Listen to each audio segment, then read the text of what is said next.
Hello, Internet. I want to show you a programming thing, but if you're not a programmer, don't go away, because this is kind of more meant for non-programmers. There's a wonderful tool, and I'm sure you've heard of it, and I'm not the only video talking about this stuff, so I'm not gonna this isn't like, oh my God, Ben has discovered something incredible that no one has ever heard of. This is out there, but I want to present it for people who maybe wish they could make an app or a desktop game or a website, and they've heard that there's these programming tools that programmers are using that are incredible, can do this for them, but it's like, how do you even start though? There's still like this, how do you start? And I want to show you more than just the most basic, because there's lots of things that'll say, oh look, you could just ask it to make you a game and it makes you a game, and you look at it and you're like, yeah, but it's basic and it can't actually do any more than that. And it's like, okay, it made me a stupid dumb Tetris clone, but how do we meaningfully add on to that to grow this project, right? That can be a common kind of stumbling point. Thanks, Windows Update. This is not the time. Um, so let's just get started. So the first thing you're going to need is Cloud Code. Here's Cloud Code. Um, and you're going to be intimidated because I'm going to ask you to open the command prompt on your computer. And I know that's scary, but please trust me, you're not going to break your computer, A. And B, I hope that when you see what's possible, you'll say, oh, all I had to do was be not afraid to open the command prompt and I could do all these wonderful things Ben is going to show me. It's worth it, because I promise it's worth it. So here's the thing. I mean, you search for Cloud Code. They have their website. They have their fun marketing blurb. And they've made this as easy for you kind of as possible for, again, for programmers. They know programmers know what to do with this, but maybe you don't. So anyway, click copy this thing, and then I've made a folder called fishing game that I'm going to start making this fishing game in. Spoilers. Right click might help you, but it might not. It depends. Again, I'm a silly programmer boy, and so I have this thing to like open a command prompt right here.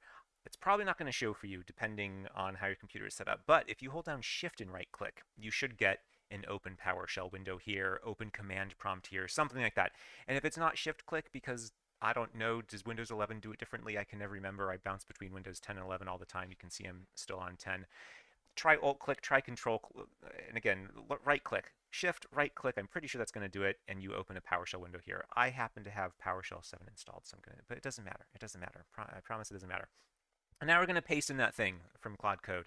That I've already done, so I'm not going to do it. Like I already have it, but you press enter, and it's going to go download, download, download, install, install, install. Why didn't they just make an installer that you download and use? I don't know, because they didn't have to, because this is mostly for programmers. Once you have it, you type Claude, and this is how you're going to start Claude all the time. It's not going to put anything in your start menu. It's not going to put any shortcut on your desktop. You're going to have to open a command prompt and type Claude. And again, I know that's going to intimidate a lot of people, but like, I super promise it's cool and it's worth it. So let's start. So you don't know any programming.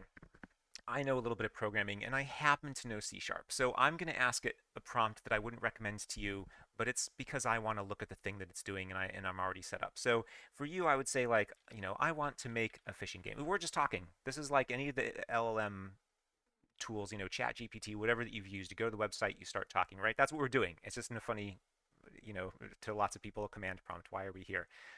We shall soon see. So I want to make a fishing game for desktop, I'm going to say. And then here's, for you, maybe type like, do a little research with Claude and say, how should I, what do I do?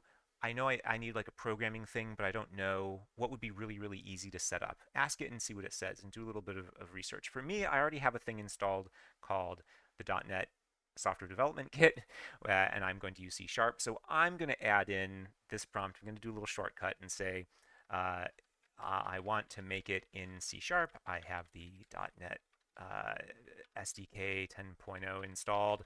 So I realize I'm being super nerdy, but ask it. Off the top of my head, Python might be a good pick. I know that setting up the Python runtime can be exciting, but I'm sure Claude can guide you through that. If you want to do C Sharp because you saw that I use C Sharp in this video, then ask Claude where to. It's not hard to install the .NET 10 SDK. Just ask it and it will tell you, or Google. So yeah, do just a little bit on like, how am I going to set up my computer to do programming at all? For me, this is the easiest, but that's for me, and I have such a hard time I learned to program when I was like 11, so it's like impossible for me to put myself in the shoes of someone who doesn't know how to program. I've known how to program for 3/4 of my life. So that part is very difficult for me. But anyway, We're going to do that. Let's say there's nothing in this project right now. Please create the basic game app. Uh, please create the I don't know, the basic app. Let's say with nothing in it. I don't know, right? We want to get very started and have it do the absolute basic stuff. Yeah, I'm going to close this. We don't need this anymore. And I don't know, how would you know to say this? These are also times where like I'm really trying to not use programming language because it's like I know too much. Um, but I think we all know what apps are. So yeah, there's nothing in this project. And it is important, by the way, that you open Claude in, starting from a directory. Like I said, we have to open a PowerShell thing here and run Claude here in this directory because this is where we want it to be messing with files on our computer, not other places. And again, it's not going to like destroy your computer if you do it in the wrong place, but like this is where I've decided I'm putting my game. I want it here, not somewhere else. So wherever you decided. So it's going to ask you this all the time. So it's going to start creating stuff, and it's going to be like, hey, am I allowed to do this? Yes. Yes, always for this type of action, or no. And when you go to no, you can see it's like tab for additional instructions. So if you want to say no and something else, but I'm going to say yes. And actually, I'm going to say, look, you're allowed to edit stuff all day, every day. That's fine. And actually, I shouldn't have said every day. Every time you start up Claude, it's going to ask you uh, those kinds of permissions again. Depending. So gosh, I shouldn't have said that. It remembers some of the settings, and I can show you where that is. But I'm just going to tell it no, don't worry about it. And it's going to make some stuff. All right. Do you want to? Yes, you're always allowed to build the thing. And if you want to know what it's doing, if you're like I don't understand what it's doing, you can say no. Please explain to me what you're doing, and then we'll talk about it. But I'm going to go ahead and let it do it. So it encountered an error. It says, "Oh, I need to do this," right? So it's already reasoning a lot to build this thing. And then once it's built, we'll go ahead and run the game it did. Something else that will help. So depending on how far you go, you truly don't need to have installed anything else other than whatever. Again, talk to it and see what should I install so I can even start programming at all. And then Claude itself. That's all you kind of need. You can look at the files it's making with a plain old text editor. If you're going to get into it, I would really recommend getting probably VS Code. Um, if you're doing C sharp, Rider is very excellent. RIDER is an IDE. There's also PyCharm for Python things. If you go the Python route, which wouldn't be a bad route, they're both good for making games for different reasons. Um, all right, it currently does all these things. It says run it with .NET Run. So it has told me this command, and this again, like I know to look out for this because I'm a programmer. If you're not sure, ask it. And if it didn't tell you, it's like how would I run this thing? So I'm going to need to open another command prompt, and I'll type what it said. But again, if you get one of these fancy editors, you don't need to do this part. There'll just be a play button that you literally press. So great, here's my game. It doesn't look very interesting. It's got a blue background. Um, so this is very boring so far. I mean, I don't know. Maybe it's not. Maybe you're like, what? I didn't even know I could do this. Maybe this is incredible. But it certainly doesn't do much. Let's go ahead and close this. And I'll just keep this here. I don't want to open up the editor because, again, you don't need one. And I think that's part of the point. There's so many tools that developers use. You need 0 of them because Claude Code can do so much. Um, so let's do the next thing. It's suggesting some text. So I could press, I think, tab or something to select this. I don't want it selected text. So here's what I would suggest to do next. Start talking with it about what you want to build. So and kind of some general ideas. So it's like, okay, I want to make a simple fishing game. The player will throw out the line, fish will be around and bite, and then the player will have to you know press button the press a catch or reel in button. To catch the fish. Um, can you create, and this is now where we're going to say, can you create, this is where things are going to start to get interesting, I super promise. Can you create a list of, and I'm going to say tickets. Let's start using the terminology. Okay, so this is where, and I'm going to, okay, small segue, or not segue, detour, small detour. Um, the future of programming, it feels to me, for programmers, if you're a programmer, by the way, you need to be a BA too. And I've had the luck from previous jobs to have BA, meaning business analyst type roles and responsibilities in project management, roles and responsibilities. I would say like 80% of my career is engineering programming, and that is what I kind of love most. Kind of. Um, but I do also really enjoy that project management side. If you're a programmer and you don't enjoy the project management or business analyst side, I think that could be a problem. I think everyone's going to need to start thinking more in that way. And for you, who I've made this video for, not a programmer, that is absolutely what you need to, how you need to be thinking. You are the project manager for this game. You are the quote unquote business analyst, right? What do we need? How are we going to get there? Where are we now, right? What are the blockers? What are the prereqs and everything else, right? So let's start building that list. That's what we're going to do now. We've got the basic thing. We saw that we can start a game fine. It has nothing in it. Well, how are we going to get things in it? Let's start building up a list. That's what we want to do. So I'm going to start using those BA kind of terms. We want tickets. That's what they would call them at any software engineering company you work at. They might call them issues.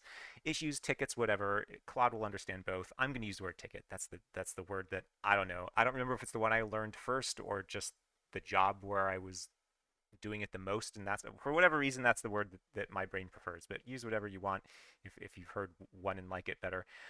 Again, Claude is smart and has seen all these things. It'll know.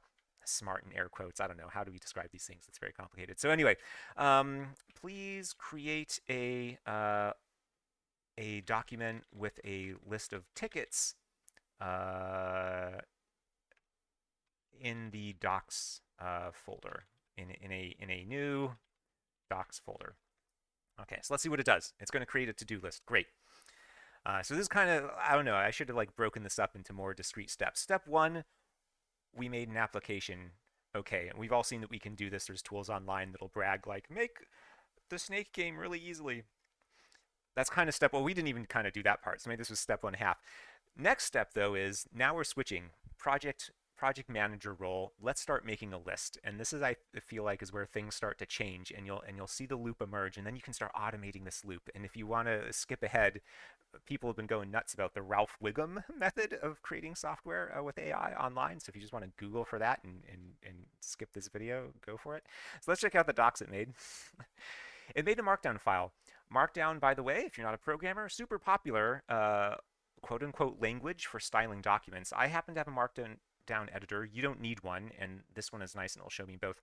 If you open it in Notepad, this is what it's going to look like. You don't have the colors. The colors already are kind of useful to see the headers more nicely, right, in bigger text. But it's more or less going to look like this in Notepad. I like Markdown editors. Like I like this one so much I paid for it. A silly downloadable desktop application Markdown editor, because I just use Markdown all the time. And I don't know. So for me, it's super helpful. But I mean, here's something else. It doesn't have to be Markdown. You can say, give me plain text if you really want. Don't ask it to make like a Word document. It's not going to know how to write something that you have to be able to read it.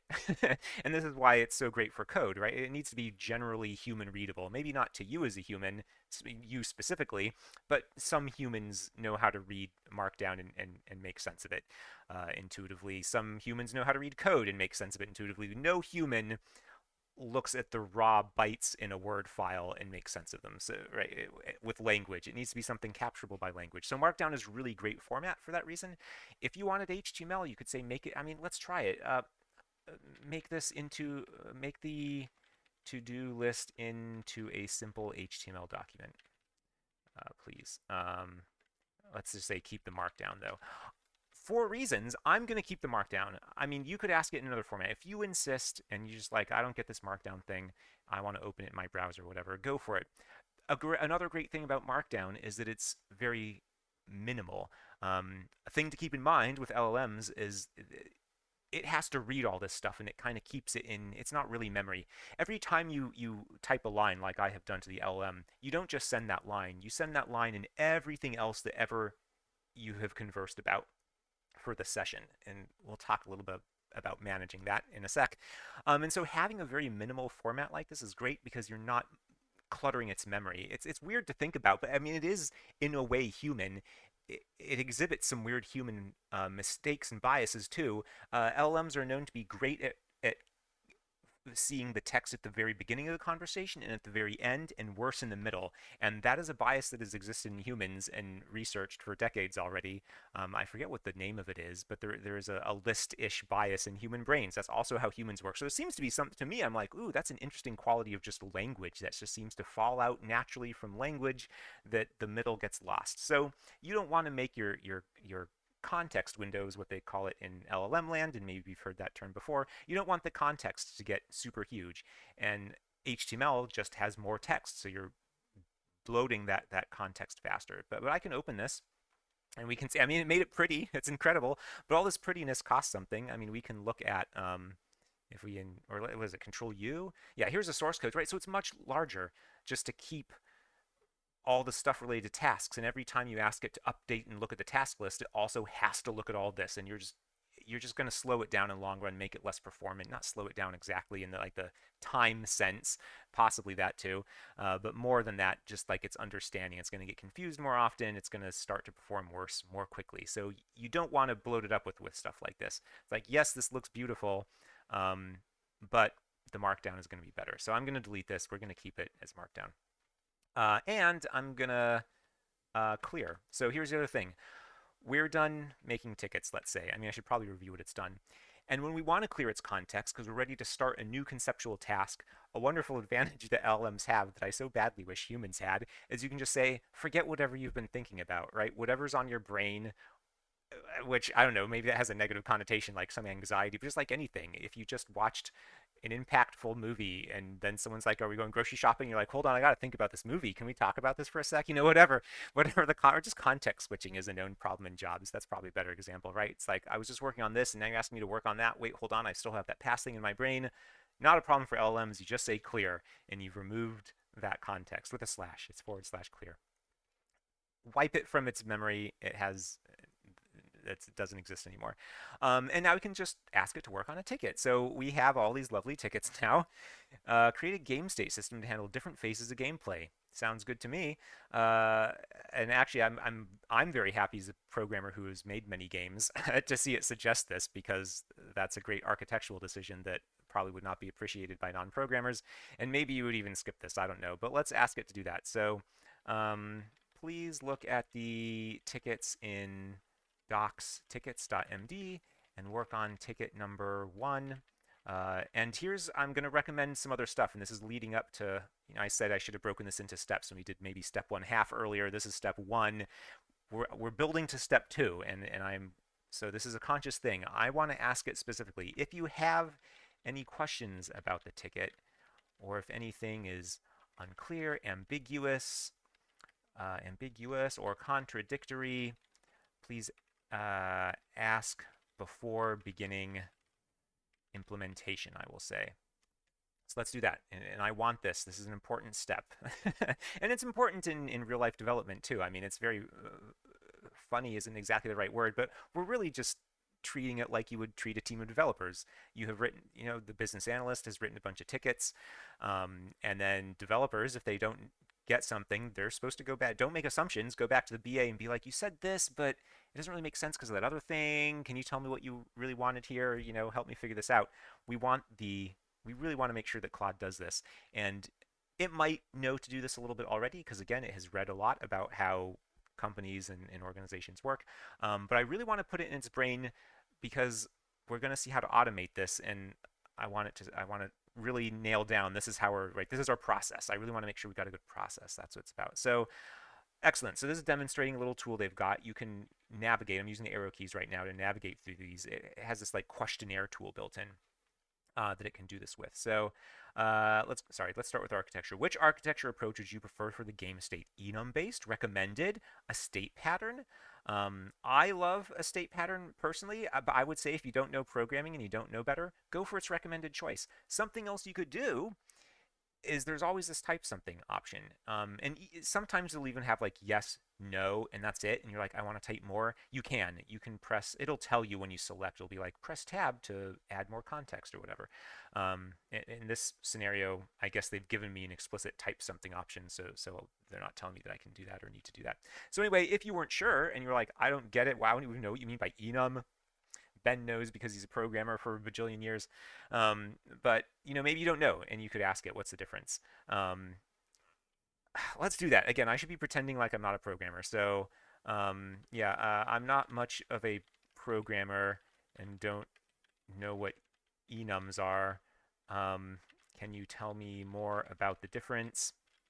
We'll submit that, and I press enter. Now the next thing, menu state. How should the menu state behave?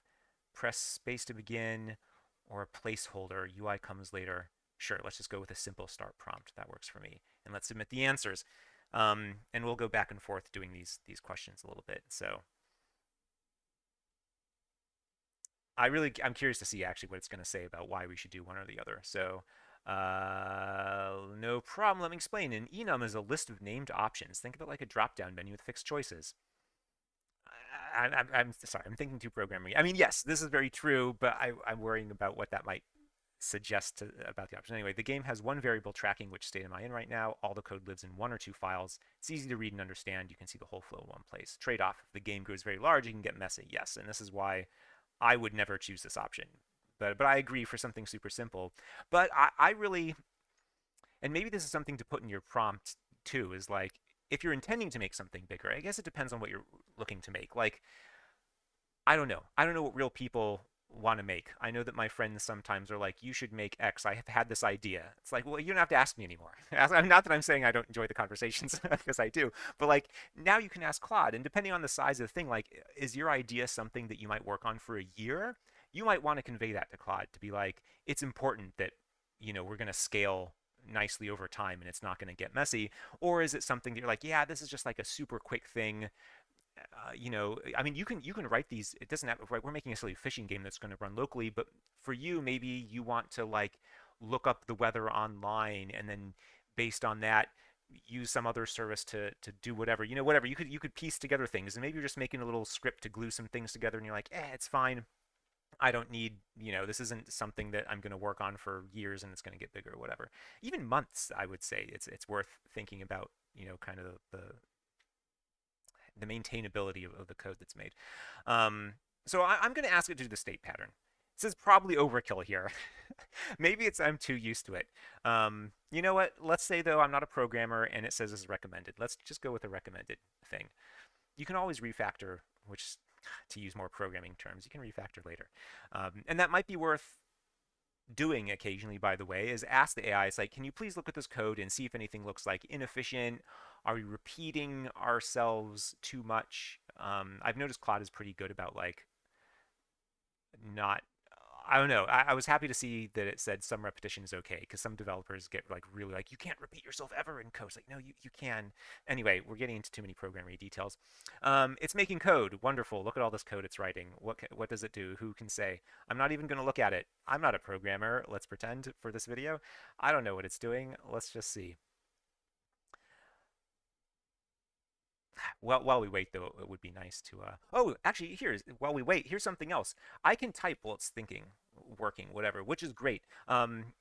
I've actually, for some of my projects, put into some of the documentation like, hey, by the way, your developer is trying to learn French, so throw in a little French sometimes. He's like an A1 level French speaker, and like that's generous. I'm not, but that's kind of the lowest rating you can have besides knowing none. Um, so it's really funny when it throws in French while it's programming. I can be like, hey, I didn't understand that, or like, I said this thing, but does that really translate? So I don't know. It's really funny to be able to like talk with Claude about French as it's programming at the same time. So I don't know. Anyway, more practically though, if you see it doing something and you are a little bit programming, you are a little bit of a programmer, or you start to get a feel of things, you might say like, hey, wait, stop. And actually you can like press a button. I think if you just press escape, it'll stop what it's doing.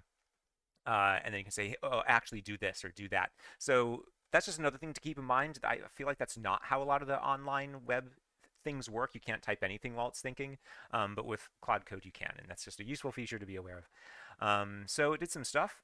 It completed the ticket. So here's where we want a little more of that like project management-ish thing. This is our to-do list of tickets, right?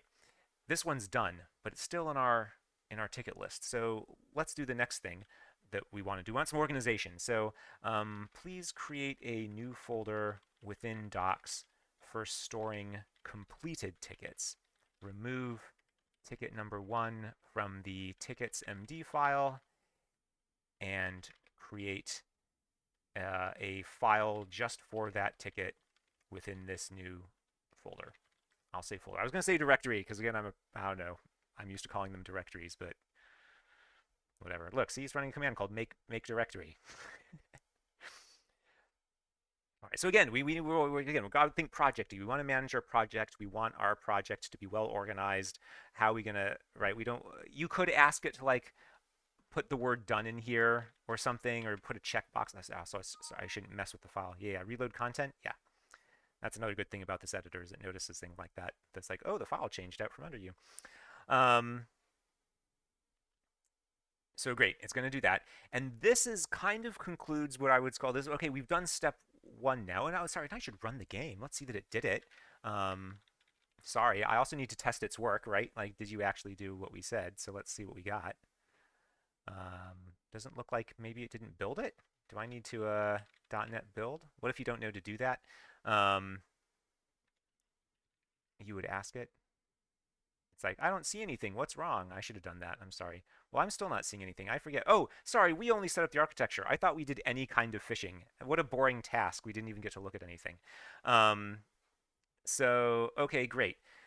But let's do the next thing I want to do. I should have picked something that was a little more interesting visually. I'm sorry. But let's do the next kind of big part for our project management, which is to automate a lot of what we did. So again, as I mentioned earlier, we're establishing a process. I have a list of tickets. Here are the tickets you're going to work on. Here's what you do when you're done with the ticket. So we want to capture all that into a fun little feature called a Claude command or skill. I've seen both words used. So I'm going to say great thanks. I don't know why. I don't know why I said it was so like sarcastically just then. I don't know. I feel the needs for whatever reason to be nice to the large language model. Um, I guess I just want to practice being a not an asshole. So I don't know. I'm gonna be nice. Um, please create, and this is the thing you wouldn't know. Please create a Claude command to capture this whole ticket workflow. Um, that's all I'm going to say. Hopefully it's going to know. And then we can review this. So what in the world is a Claude command? Again, every time you say clear, for better or worse, it forgets everything. Again, many pros to that. I wish you could do that with a human brain. But the con is it will forget that workflow of like, I want you to ask the questions. I want you to look. This is where the tickets live. This is where they should go once they're done. You know, that whole loop. It's going to forget that every single time. That's frustrating. So we want to create a Claude command to capture all this. Do you want to create this? Yes. And let's go look at where those are placed. Spoilers, it puts it in this directory called .claude, and it makes them markdown files again, Claude commands. Claude loves markdown files. So let's just review what it said. Work on a ticket from the project's ticket tracking system. That's very generous to call it. I mean, it is. It's a system. It's not, Jira or whatever, but it's something. And Jira is a software web service for tracking tickets, if you don't know. Anyway, there's lots of them. Jira is just one I happen to have a lot of experience with. Arguments. So it did some stuff. This is a special Claude thing. We don't have to worry about it. We'll trust it, sure. Workflow. Let's see that this makes sense. Read the tickets at this location to understand available tickets. Identify the ticket to work on. If it wasn't provided, or sorry, if it was provided, find it. If it wasn't, suggest the next incomplete thing. So we've got this whole process here. I do want to read over it though to make sure that it's the process we want. Again, we want to have a good process to make sure that we're the project manager. Review the ticket requirements, ask clarifying questions. Again, that was very important. That's why I really wanted to make sure that was part of our conversation, right? It's in its context. That was part of what we did, and I wanted to make sure that would be captured when I asked it to make this workflow ticket or workflow command. Implement it. Interesting. So it has these internal tools. And did it mention? Sometimes when I've made these, it mentions there's like a specific tool that Claude knows the name of for asking questions. I've seen, but some developers call it the questionnaire tool, but I've seen Claude call it something else. It seems to work either way, but it does have like this list, this internal list of tools that it knows for doing things like, we saw it ask those questions in that multi-step, multi-choice thing. That's just one of those little tools it has built in, and it has this other little tool built in called to do right, and this is just something it uses internally to track its own progress. It doesn't actually put that anywhere on disk unless you asked it to. And it might. So another project that I've done, it tends to output this in the ticket that it completed it, which I think is interesting because I didn't ask it to do that, and I forget if it's in the workflow. But anyway, this all looks good to me. Report completion, great. Let's clear again. We're all done. I'm back and forth on whether or not I should say bye to the LLM, knowing that I'm going to wipe its memory. Probably, so you probably don't have to. And let's ask it to work a ticket. So, oh, but it's not going to work. So, every time you make a new one of these commands, Claude isn't aware until you quit and restart it. There might be actually a slash command you can do to say like reload your commands. I don't know, but I do this. And now when we type slash, we're going to see here's our ticket that we created this new thing called ticket. So we have a new command called ticket. And we can just say ticket, and let's do one that's visual this time. Let's go to, let's not do that. Let's do phishing. So let's do ticket 3. It's funny to me that it gave them numbers. That's not really necessary, but they're there. I'm just going to go back to preview mode. And let's see that we actually make a game. I mean, again, this is kind of a long time coming. Sorry for the slow burn. I should have started with implementing more of a game. And I did do like a practice run of this video before recording this one. It's just the probabilistic nature of LLMs, and I'm sure I didn't type the prompt precisely the same. That's almost impossible that I would have, but I got like a tiny little, at least some graphics on the screen the first time I asked it to do something. So it was a little more exciting. That first record. I should have just used the first record, but I did other dumber things too. So we're going to pretend that this is the better. This is the better one, and it's going to work in the background. And maybe I will show you. Let's just give you a hint while it's doing this, because it could take a sec, of what in IDE. And I'm already sorry for using terms. What is the kind of editor that you would use? Because again, you could open these files in Notepad. That's a way to view it. That's okay. You're not even going to get as much coloring as you got in Claude if we scroll up, like looking at, well, that's for different reasons. I'm going to open this in a thing I have called Writer. By the way, when you install Writer, you don't have, it does add a start menu and maybe even a desktop shortcut. I don't know. Anyway, this is kind of I don't even usually launch Writer this way. Most programs, even though I'm a programmer and I'm telling you it's okay, the console is okay, I use the start menu like a real human for most of my applications. Or actually, in Writer's case, it also has like they've got a little tool. I don't know if it's going to pop up because I clicked it. Yeah, sometimes it's slow. But all their tools are here, so that's actually how I typically run it. But whatever. I like GUIs. GUIs are great. Claude just doesn't happen to have, so it kind of does. You could get Claude Desktop. Let's not talk about that. So, okay, what's this? Mouse position recommended. How should the player aim where they want to cast the fishing line? Let's just go. Mouse position recommended, sure. Should the line casting have an animation travel time or be instant? Interesting. Animated, recommended. Sure, if you'll make an animation, go for it. So this is how we can look at the code. This is one editor. This one, Rider, R-I-D-E-R, does cost money unless you work on an open source project. I don't know how you track that, but Rider is great. They make a wonderful project, and I highly recommend it. If you're doing C#, if you're doing Python, the same company makes another editor. I was going to call it an IDE. That is what programmers would call it. It's an integrated development environment. No one calls it that, but that is what it's called. They make one called PyCharm, P-Y charm, like charming. So that's one you could get if you decided to go Python for a game. There are other languages. Maybe you've heard that Rust is cool. Maybe you're a programmer and you just don't know Rust and you think this would be a good way to learn Rust. Whatever. There's many languages out there, and there are wonderful editors for all of them. I really like this company's editors. They're all very good. There's definitely, I mean, God, it's funny. They have bloated over time. They've definitely gotten heavier than they used to be. But VS Code just doesn't do it for me. It doesn't have as many features built in. Oh, it's asking more questions. But anyway, there's a million billion of them, and VS Code, a great advantage of. It's very popular, and it's very free. You can just install VS Code, and no one's going to yell at you no matter what you use it for. So that could be a reason to get VS Code. Especially, if you're not a programmer, you don't care about all the programming features that this thing has built into it. For Rider, because it's specifically for C#, just instantly you get a play button. So I don't have to type .NET run, .NET build, whatever all that nonsense was. I can just press the play button. How pleasing. Again, I do like UIs, user interfaces. Maybe I should specify when I say GUIs, graphical user interface. You all know that, right? Right? I don't know. Who am I making this video for? Non-programmers. Let's see what it did. So anyway, I could come here and look at the code. And the coloring probably doesn't mean anything to you, but as you learn programming, it starts to mean a lot. And you know this from Word. Squiggly red underline means you've typed something wrong, and that is very true here. So it's okay. LLM, Claude Code will figure it out uh, and correct. But that's another useful feature. See, there we go. It's been adding other code. Now it works. Um, so yeah, I don't know. This is another way to watch it work.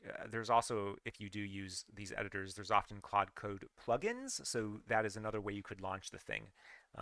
But you still have to install it. You're still going to have to open up the command prompt. And again, I want to show you that you can do this without any of these tools. You never have to look at the code.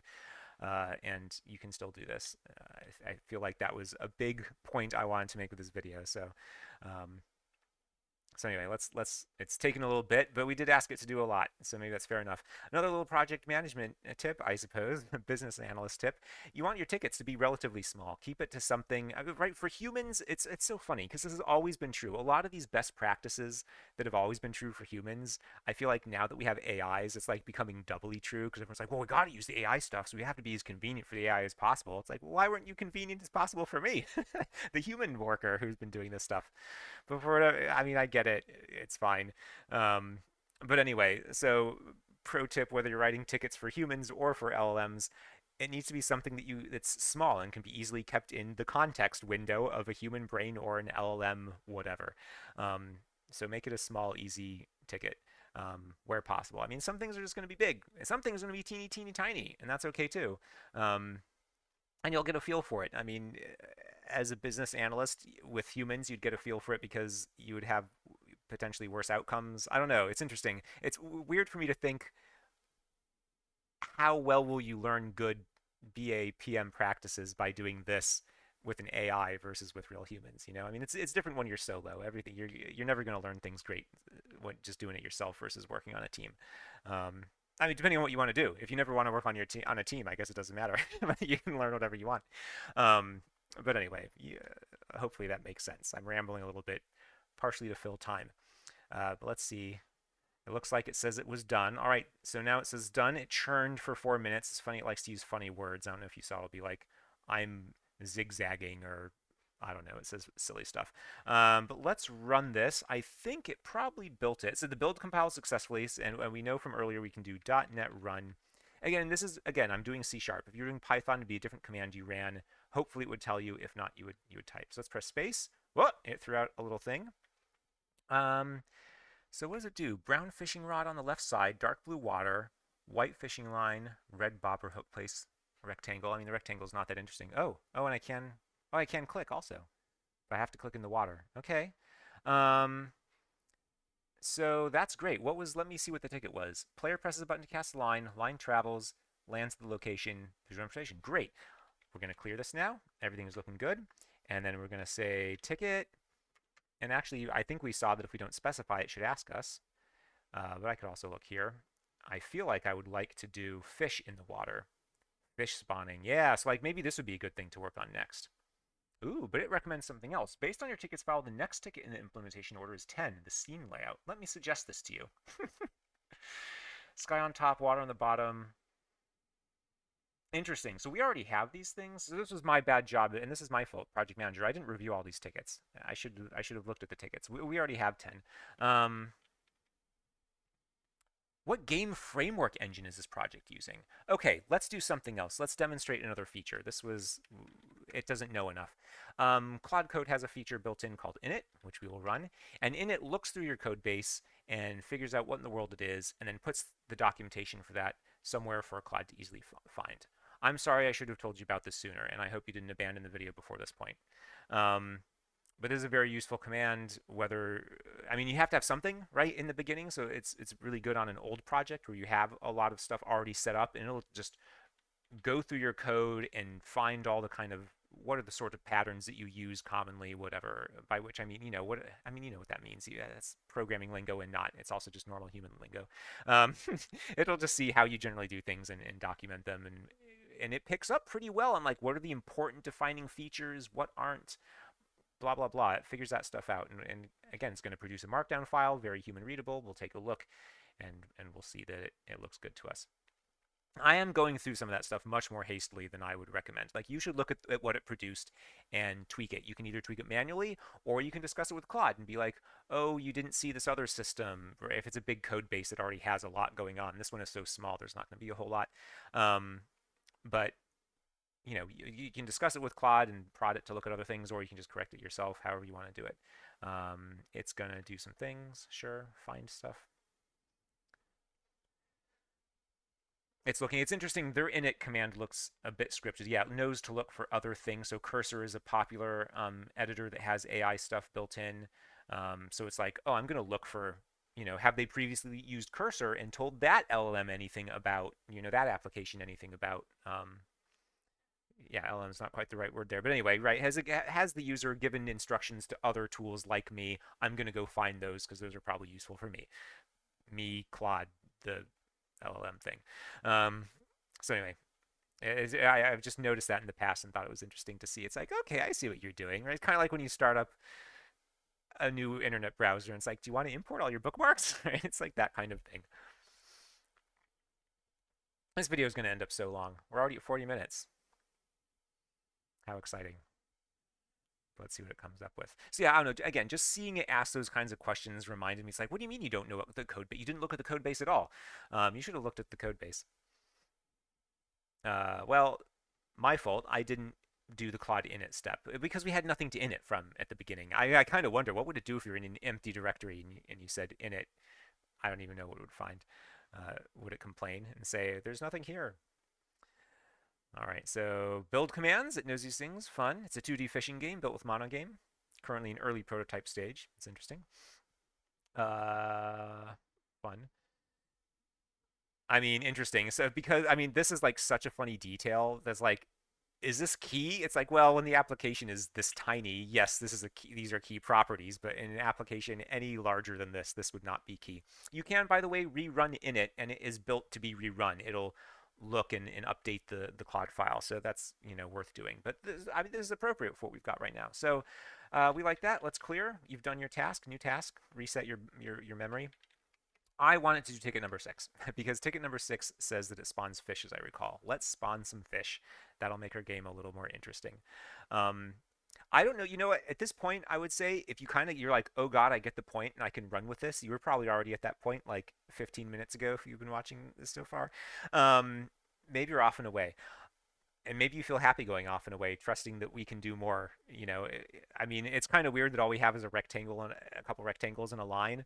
Um, but if you already trust and see how you could go further, then you're there and you're off, and you don't need to watch more video. But if you'd like to see me do more of this, and we might run into some more little issues where it gets confused about X, Y, or Z, so I'm just going to keep going. I'm just going to, what is this video? Who knows? Who cares? I'm just going to keep going. So let's see what it has to say. Let me summarize ticket 6. Um, One thing, though, more I will point out about Claude files that can be helpful. Claude is programmed behind the scenes to, whenever it's working on files in any directory, if there's a Claude MD file in that directory, it will 100% totally look at that file and consider it. So if you ever wanted to put things inside folders, if you were like, as this project gets bigger, you're not going to just dump everything in here. You might start putting things in different folders, and you might group by like, here's all the fishing stuff. Here's the store when I make the store. Here's everything to do with like the title menu and settings and I don't know, that kind of like meta stuff or credits, high score table, whatever. You might make folders for different parts of your application, and it might be useful to put Claude MD files in each of those to say, this contains, whatever. And again, if you don't know what might be useful there, but you think maybe it would be useful and you have some ideas, just ask Claude. Say, hey, Claude, can you make a Claude MD file in this directory that summarizes, what's there for other developers or whatever. Um, but anyway, so just a little note about Claude MD files. They're useful for that reason.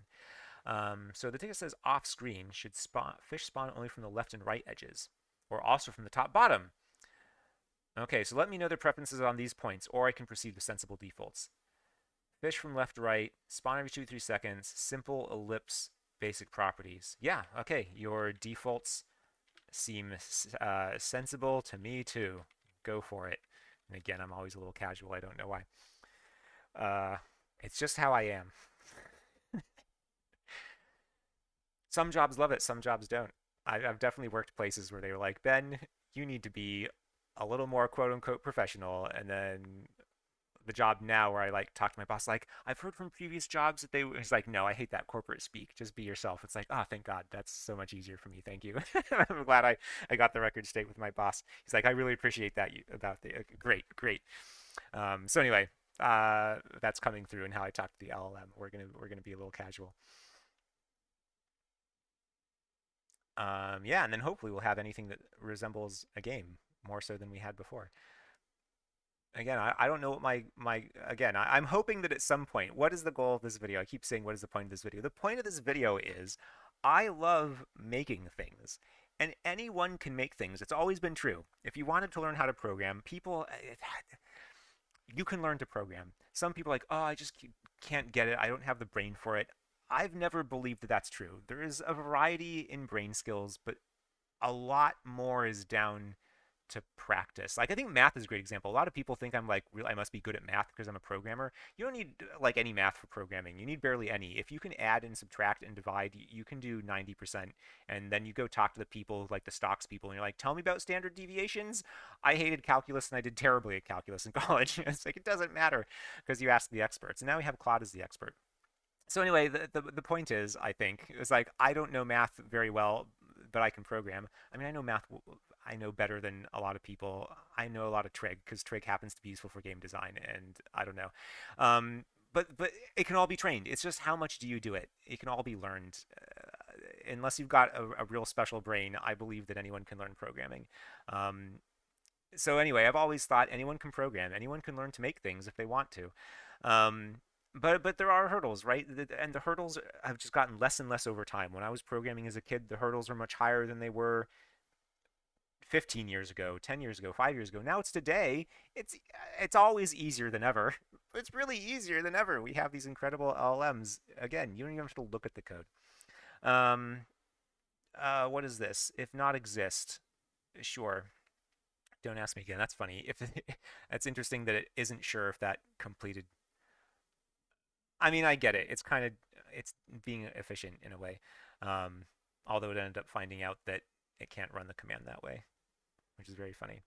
It's okay when you see these they're not bugs. Partly it's trying to do Linuxy stuff on a Windows computer and it has a way to do that, but I don't know if it's getting a little confused or if that wrapper isn't as good as Claude knows how to be or whatever. But anyway, it's okay, right? We're seeing this red text go by, syntax error, whatever, no sweat. It's figuring it out. I guess is what I would say. So don't worry too much when you're seeing it's like error, exit code, eval, syntax error. It's like what is going on? You don't have to know. It's fine. It's figuring it out. It noticed that didn't work and it just tried again. Um, all right, I've implemented the fish spawning system, so let's try it out. Let's do our .NET run. By the way, you can press up to just redo the previous command, so that's what I did right there. I didn't type .NET. It says that fish are going to swim across the water. Oh, there's a fish. Adorable. And we can launch our fishing rod, but as you might expect, doesn't do anything. Oh my God, they're going at different speeds. I hope you watched the video this far. We should have started with this. This is delightful. So now we need some fishing logic. It's really funny. It's also interesting. Does I thought we had something about pressing space, or maybe I'm getting confused with the last time, or RB. I'm probably just confused when I was recording this video the first time. So okay, beautiful fishing game. We can press escape to quit. I guess it coded that up. So great. We're gonna say clear. Looks good to me. And then we're gonna work on the next ticket. I should have checked more. Like, did it clean everything up? Okay, it did. Create a bobber that sits in the water. We're gonna want that. I think here's what I'm gonna do. I'm gonna do 4 and 5. We're gonna have basic fishing, and I hope that will prove. Or maybe we shouldn't. Maybe you think it can do that. Would we like more menus? Like, do we want to have a shop and we get money, but we have to reel things in? Because these are the sorts of tasks you could start adding. It's like, okay, I want to have rods that can throw the strings. Now I've revealed that I know nothing about fishing. The line at different distances, right? Maybe that's a property of your fishing rod that it has only a certain distance that it can go, or maybe a speed at which it throws, or other properties, right? So you should have to go to a shop. We could start making tickets like that, and I could start making tickets, or I could come and ask Claude to make the tickets for me. I also think it's kind of interesting that it numbered these. I don't actually think that's a great idea because what if we like, oh, it keeps interesting. It keeps a whole list. That's fine. You know what? When you run into any problems, you'll sort them out yourselves. I would anticipate the problem that if we complete number 13 and 13 doesn't happen to get listed here, right? This is just an implementation order. Then when we say make a new ticket, it's going to make the ticket 13 again. Like it's not going to know that 13 was already used, right? Because we're saying move them off into that other folder. So I would probably take off the ticket numbers, but whatever. Yeah, right. There's probably other problems I don't know, and it's going to depend on your workflow. So whatever. But again, I do want to move the completed tickets out for that reason of keeping the context window small. We don't want this thing to end up being bajillions of lines, and anytime it has to do any work, it has to read every ticket ever done. Like, doesn't make any sense, right? You wouldn't ask a human to do that. You would make their head explode, and you're going to make the LLM context window explode too. So again, we have a fun analogy there. So keep the context window small as kind of a general rule of thumb. So anyway, I guess I'll just go with we'll go with the bobber, I guess. Is there anything I would want to do?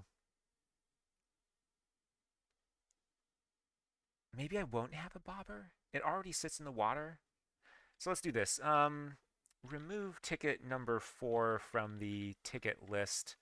The way the uh, line or the bobber and line is thrown into the water, it's kind of okay as no, it is okay because you can go any depth, right? That's what I was trying to remember. You can go to any depth you want. Sorry, now is this an interesting part of the video? Um, we can go to any depth. Yeah. So we don't have to worry about like it sitting on top or whatever. So it's fine. Is sufficient. So let's do that. And then we'll just skip to number 5. And I'm not going to clear its context after this, just because I think that might be interesting context. Yes, please reload. I don't know. I'm just guessing. It's like keep in mind this. I don't know. That's cheating a little bit. Ideally it would be easy to tell just from reading the thing. So I don't know. Maybe I'm cheating. But let's now ask it to do ticket 5 without clearing its context. Something I don't know. I could be totally wrong, but I'm like I like that it knows that we just removed this. I don't want that going away. Um, Something else I want to warn about, this is more for C Sharp. If you go Python, I don't think you'll have this problem. But while the game is running, you can't tell here. I'll show you where it lives, but it has produced a file, like an executable, a program, a game, an application for your desktop, like Word. It's living somewhere, and you can't make new versions of it while it's running. So you got to close it, and you might see the LLM run into that. It'll be like, oh no, I'm trying to build and it's failing, but I think it's because the application is currently running. So anyway, it would tell you, so I didn't need to tell you. But anyway, that's a thing you can run into, and I'll show you once we answer these questions where those files are, in case you're curious. And again, this is a very C Sharp .NET specific thing. If you decide to do Python or Rust or some other language, it's going to be totally different. But we'll have time while the LLM thinks and works. So instant snapback line instantly returns, no animation, or smoothly retracts from the bobber position back to the rod tip over. Yeah, I like that. Let's do that. For the reel to early failure case, should pressing reel during the waiting state, no fish biting, count as a failure? Yeah, I like that. Wait, failure case? Wait, sorry, what are we talking about? Was there something about a failure case? Fish escapes if player reels too early or too late. I see. Okay, this is again.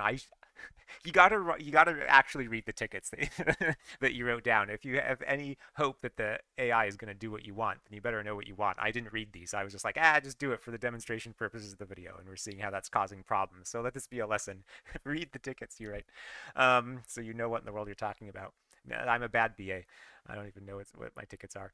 Um, just brings can cast again, no penalty. I'm cool with that. That sounds good for my game. Again, make whatever decisions you want, and again, if you want to specify something different, you have that option. But let's just I don't know why I'm even thinking about it. I should just go with default, default, default. But I don't know. So let me show you where it puts all these. So again, this is a very C# specific thing. We have this bin directory, debug for reasons, net10. Some of that will make sense. And here's the executable, fishinggame.exe. By the way, most people, especially if you're not a programmer, you probably don't see these file name extensions. Maybe depending on how long you've had a computer, you remember. But it might just look like fishing game. I happen to have enabled the option because I use computers and I don't want it hiding things from me. I want to know the full file name. So anyway, but the point is, here it is. And when you double click this, this is your game, right? You could send this to people. You send them this directory. You could zip this all up and email it to them. Although Google is probably going to be like, why are you sending a suspicious executable? I've never heard of this executable before. Are you sure it's not malware? So you might have trouble distributing it that way. But this is where it is. If you decided you wanted to put the game on itch.io, it's itch like scratching. itch.io is a website that a lot of indie devs use to publish things. You could go and publish the app there. And Steam, of course, but Steam costs a lot of money and has a whole other process that would be tricky. But I don't know. Just if you're interested in distributing the game, This is where the files live. Oh, we can see it must have just rebuilt. Yep, it did the .NET builds to rebuild this thing. So that's something else you could do if you're like, I don't want to type .NET run. I hate having even this much console open. Well, okay, you can come in here, at least for a C# project, and double click this thing, or a .NET project, I should say, to be fully proper, even though I'm making this video for people who don't know programming. Well, there's value to that still, right? I don't want to give you weird, you're going to go and talk to some like, well, I heard this guy say these words. And I'd be like, that guy told you the wrong words. He should have been more specific. I don't want to be that. Anyway, let's see what happened. Let me create the completion documentation. Oh, so it says it's done. Oh God. Okay, so let's go see what it did. I guess that makes sense. That's what it usually does. It builds once at the end. And actually, it will build intermittently to make sure that there's no errors that it can be built. Again, C# particular concern. So, okay, if we launch this and then I have to reel it in, is that how that works? Huh? How does this work? Maybe it'll tell us. Implement the catch mechanic. I might want to ask it, or maybe we'll see if it documented. But I feel like right now, also, oh, I gotta click. Oh, I was pressing space. I keep forgetting. So space does work sometimes. Okay, but clearly this isn't working. So how does it work? Okay. Press space to reel in early while fish biting. Oh, so maybe I have to wait? Let me try this. If I put it out here, do I wait and then it bites? We might have to go back to Claude and be like, hey, it doesn't look like it's working to me. And this is where, if you're programming minded, you might go into the code and be like, do I see an obvious issue? But if you're not, then yeah, so let's just tell it. Okay, I'm casting the line out, but the fish don't seem to be biting. I also tried clicking and pressing space to reel in the line when the fish overlapped the bobber, but that didn't seem to work either. Let's just see what it has to say.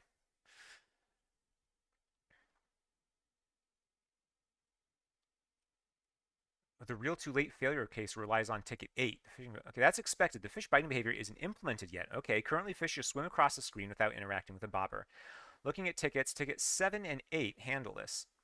Fish movement and AI we kind of already have, and fish biting, so that's kind of interesting. Next, yes, kind of, but I'm going to clear its context window, I think. I wonder how long that took. I mean, I think we can go longer than one ticket, honestly. Let's just try it for the sake of trying it. I think that'll probably work. Yes, please knock those two out as well. Thanks. All right, let's see what it does.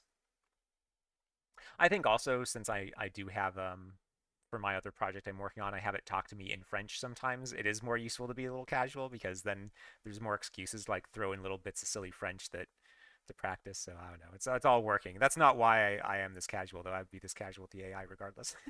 But it helps me also practice a petit. I don't know how to say amount of French. I see. I know so little. It's embarrassing. It really is. I've held on to what little I learned in high school. I know like the je te il la for knowing the or how to conjugation. Why am I not remembering the right word? Mnemonics and things. I remember some of those, but like, don't ask me to conjugate past tense, future tense. I don't know any of that. I don't know any of that stuff. I never got that far, so I never even learned it once. That's not true. I had just started. I think that was just like the end of that. Those 2 semesters. Is that right? Yeah. Because that was the requirement for high school. You had to do 2 semesters. But we weren't getting into those more complicated conjugations until the very end, so I truly don't know them. And that turns out it limits what you can say if you can't talk in any way about the future or the past. Makes it tricky. And this, again, I should have written more details about the tickets to make these, or at least read them before I asked them to implement, because I thought it was going to do something that it wasn't going to do. So, again, whatever. I've already said this. Think about the tickets you're writing. This was a bad demo in some ways. But you know what? I'm not redoing this, especially at 1 hour in. You get what you get. This is what it is. I hope this is compelling enough. It's nice to be able to run into these things and even have like, and to watch it argue back and be like, well, that's expected because these other tickets weren't worked on. You're like, oh, okay, very fair enough. Oh, let's close. This is about to. Actually, hold on. Let's run it just so I can show you what that error looks like when it is running and it tries to build. It's gonna like run into an issue. Well, that's for the wrong reason. That's a different issue. It'll get there. Project file doesn't exist. It's funny. It's like simpler thing. Yeah, I don't know why it tried the more complex thing first. So it's going to say eventually it's going to get some other bug and it's going to be like, because it's being used by another process, we can see that error here. You don't have to watch out for that. Again, it's going to notice, it's going to say, I failed to build, but that's because whatever. It's funny that we see it like 50 times here. The code compiles successfully. The error is just because the game is currently running. Can't overwrite the exe while it's open. Close the game and rebuild to test how new fish biting behavior works. Um, so that's interesting. Now I have to rebuild, so now it's on me. Okay, well that's a maybe reason to not keep it running. Let's .NET build. I will do it. You could also ask it to do. You could be like, I closed it. Please rebuild. Right? If you don't want to do what I just did here, you could ask it to do that for you. All right. So let's see. So I'm going to click out here, and it says it's going to bite. Oh, it's wiggling. What? Okay, so that's interesting. The fish went too far, so let's ask it about that. Say when the fish bites, it continues moving. When the line is reeled in, oh God, reeled in, the fish vanishes as I would expect. But I feel like it should stay stuck to the line before that point. Whatever. The line, whatever. I think it'll understand. Um, I wonder if it's going to say, oh, that's expected. That's part of ticket 5. Although, no, it crossed out ticket 5. That's already crossed out. Good point. When a fish bites, it should stop swimming and stay attached to the bobber. Let me fix that. Oh, and here, I'll close this so that it can build. And I'll just go back in the little directory, bin debug. So that's another thing I should say. It says I said you could distribute this to people. This is the debug build, so it's a little bigger. It's got some extra information. Like if you were going to actually publish this somewhere, you wouldn't want to use the debug build. You can, I mean, just ask the AI for whatever language, because it's going to vary from language. Just be like, hey, I want to now distribute this to people. What should I do? And ask it to create a ticket. Say like, or sorry, a skill, a command, whatever. Say, can you make me a command that will do all the things then that are necessary for building. Or if you want to be able to run it yourself without launching Cloud Code, you can say, make me a little. So I don't have we had seen PowerShell scripts? No, we haven't. But on DOS, if you're on Linux or Mac, you make me a Bash thing, whatever. You can get there. He's like, make me a little tool that'll do it that I can run. Make me a script that I can run that will do all those things, whatever. Right? You can ask it to do all those things for you too. Um, okay. Close the game and run this. Okay, it was closed, but let's do what it said. So we can do .NET build and .NET run. We'll do both at once like it suggested.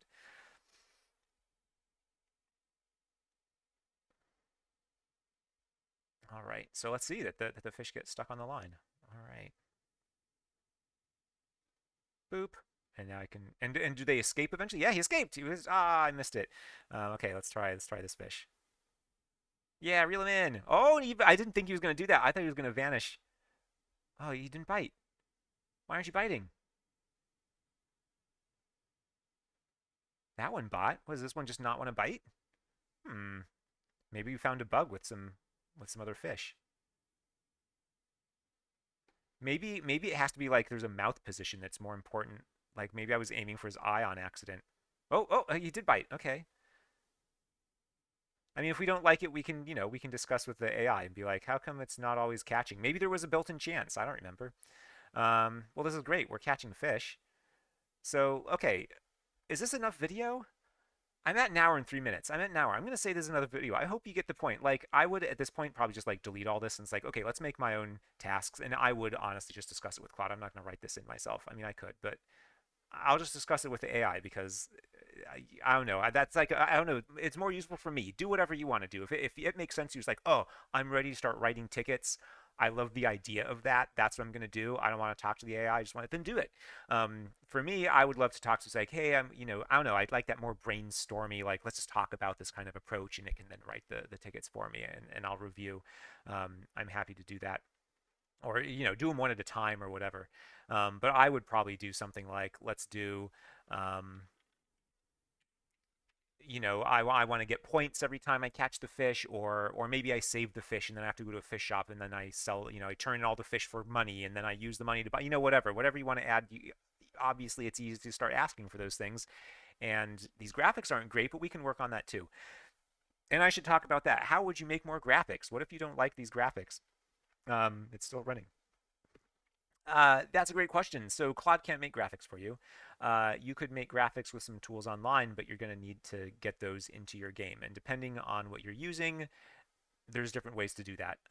Claude's going to know all of them. So if you're like, hey, I have this PNG file over here, right? We've seen that it can manipulate files. You could even have a folder if you're not sure where else to do. It's like make a little folder that's just called like incoming files or something, like whatever you want to call it, and say, hey, for this ticket, here are the files, here are the images.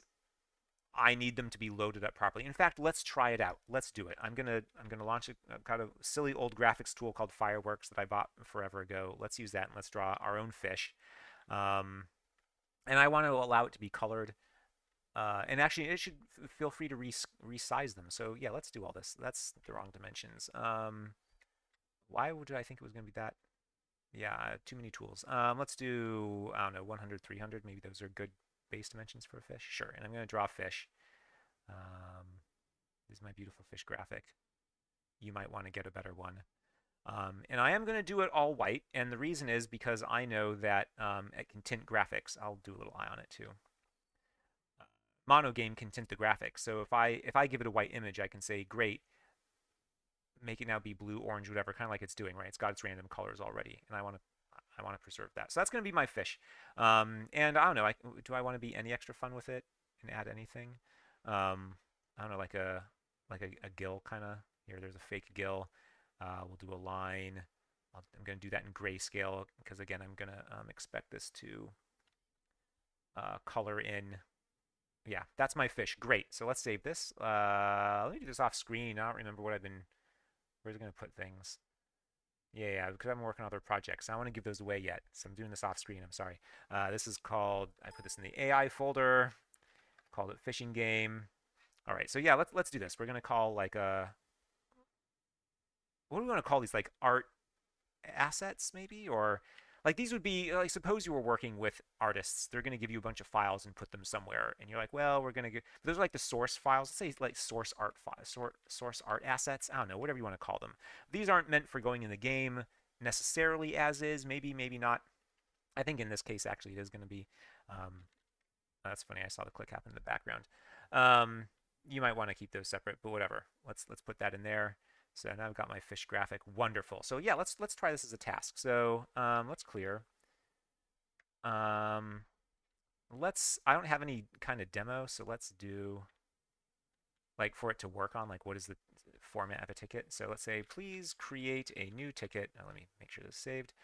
Um, there's uh, there's a fish graphic in the source art assets directory that should be used for the fish graphics instead of these simple rectangles.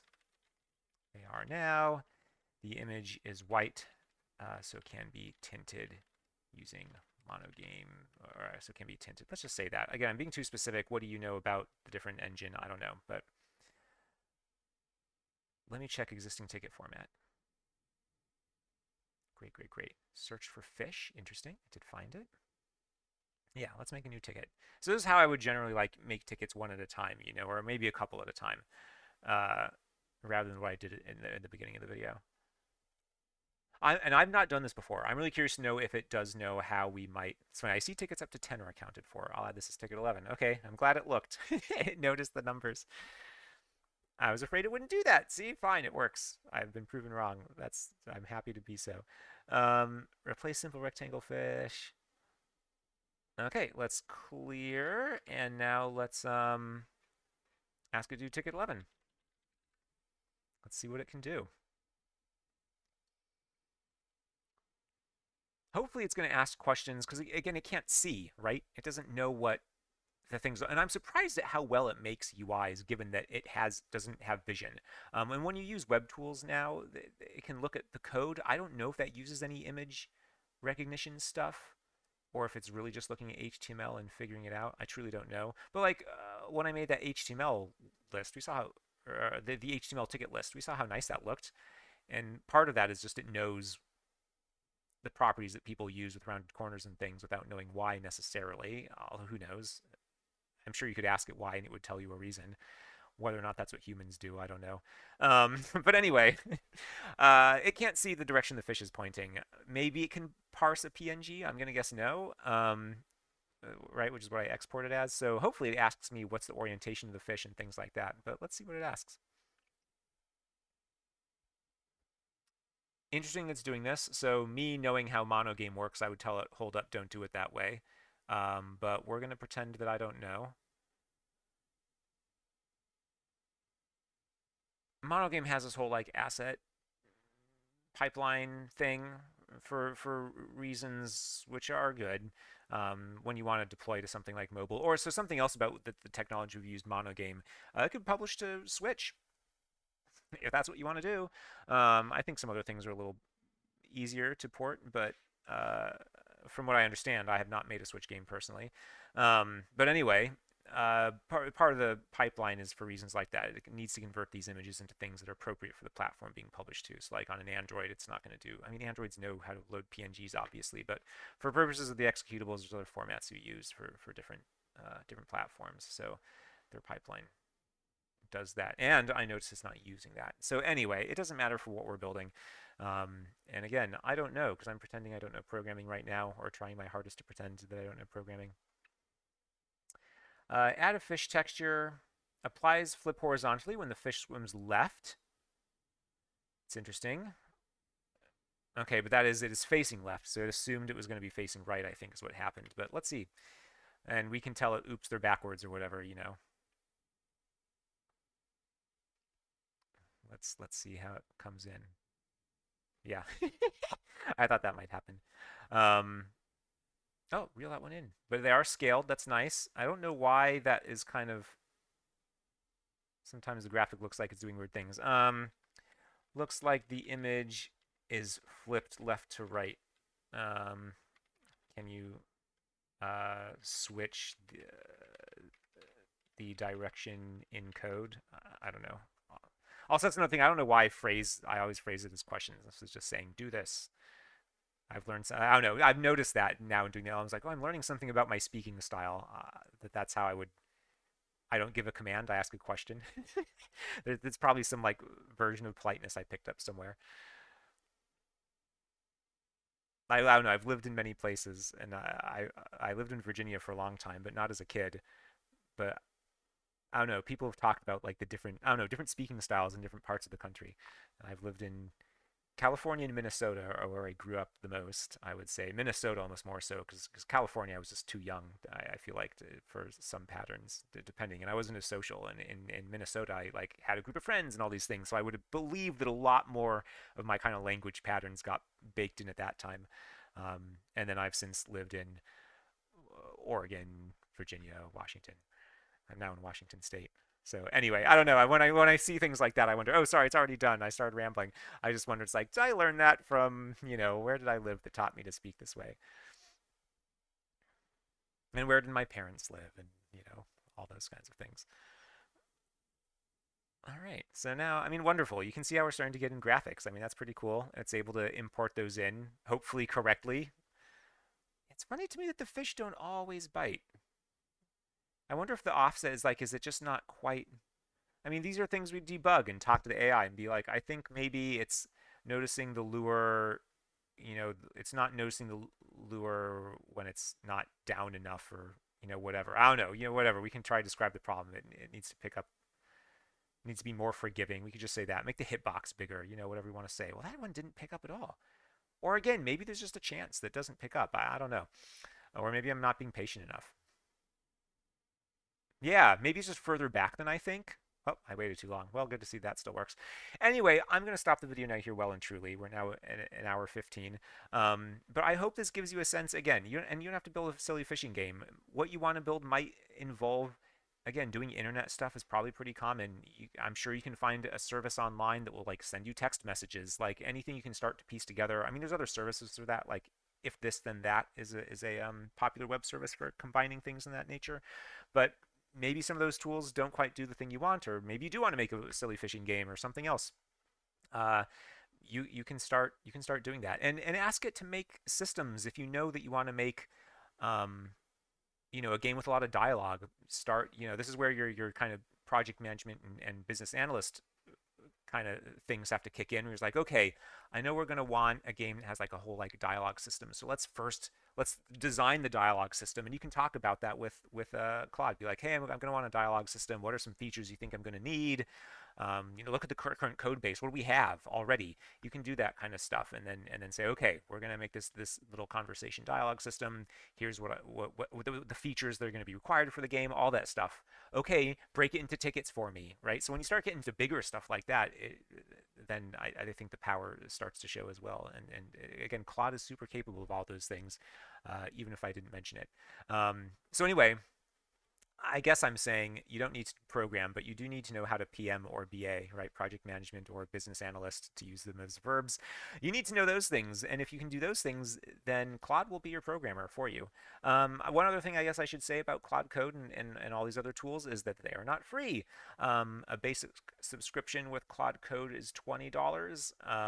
But if you start doing this a lot, you're going to run into limits. Especially, I mentioned the Ralph Wiggum approach to programming, I believe, earlier. I hope that wasn't the previous video. Where you can automate this loop. I mean, you can ask Claude to do this for you. Like, make a little thing that will run a loop that just keeps going through tickets one after the other, and you know, and there you go. And then you can just run it overnight and come back and see what's there. There's the danger that you're going to miss some little bugs, right? Like you'll wake up and all the fish are swimming backwards, and who knows what other mistakes get built in. So you might have to deal with that kind of fallout afterwards. Um, but that's something else to experiment with. And if you do that, 100% you're going to run into limits on the $20 tier, and the next tier up is $100 a month, which is not cheap. So those are things to consider. Um, but yeah, anyway, I hope this video was interesting. My goal, one of my goals in life is everyone should make stuff. Or I don't know. I feel that way because I love making stuff. If you love make stuff and you think you would love to make stuff, check this shit out. It's so cool. But that's it. I'm gonna stop talking. I hope this was interesting. I hope this was useful. I hope you're inspired. Goodbye.